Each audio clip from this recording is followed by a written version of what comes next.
Eto, tong nanonood na to. Ayan, yan. Yung nanonood na yan. Basta ko na ugali niyan. Kilala ko na to. Tingnan mo ha, tingnan mo.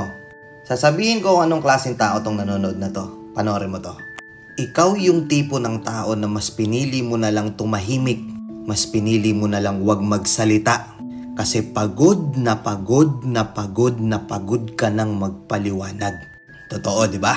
Na every time na mayroong argument, every time na mayroong pagtatalo, you choose to stay silent.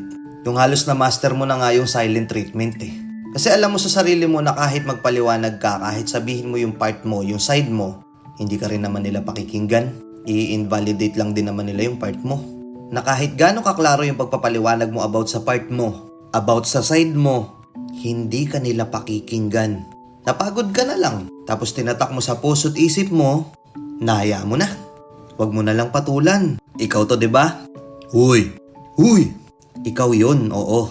Hindi lang sa relationship, kahit sa pamilya mo. Sa asawa mo na laging siya na lang yung tama. Ini-invalidate niya yung opinion mo. Sa magulang mo na never pinakinggan yung part mo. Na mas kinakampihan nila yung ibang tao kaysa sa'yo. Na hindi pwedeng masunod yung gusto mo sa buhay mo kahit sarili mong buhay yan. Na kapag pinaliwanag mo yung gusto mo sa kanila, hindi nila pakikinggan. Kaya nanahimik ka na lang sa partner mo. Sa partner mo na laging ikaw na lang yung nagpapaubaya. Ikaw na lang yung laging nagpapatawad.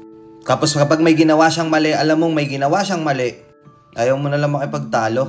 Nananahimik ka na lang.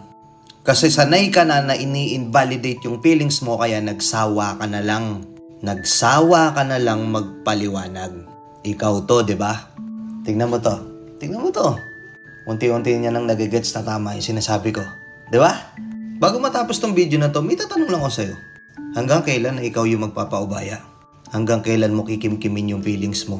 Hanggang kailan mo kikimkimin yung sama ng loob mo? Hindi pa pwedeng ikaw naman? Hindi ba pwedeng tama na ikaw na lang yung nagbibigay? Ikaw na lang yung nananahimik?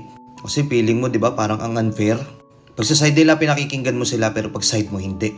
Ang unfair, no?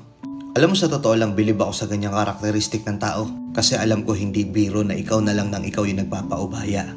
Alam ko hindi madali. Alam ko mabigat yung pinagdadaanan mo. Pwede lang itang yakapin ngayon, niyakap na kita eh. Kaso hindi ako kasya dyan sa screen mo.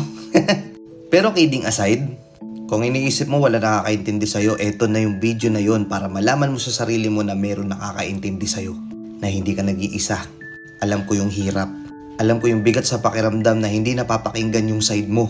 Na every time na lang mas pinipili mo na lang manahimik. Kasi alam mo naman sa huli na kahit gaano karaming energy yung ilabas mo sa pagpapaliwanag sa part mo, ang ending, hindi ka rin naman pakikinggan. Kaya oo, as long as alam natin sa sarili natin na tama tayo, siguro nga manahimik na lang tayo. No? Uulitin ko. Ikaw ba tong tinutukoy ko? Comment ka nga dito.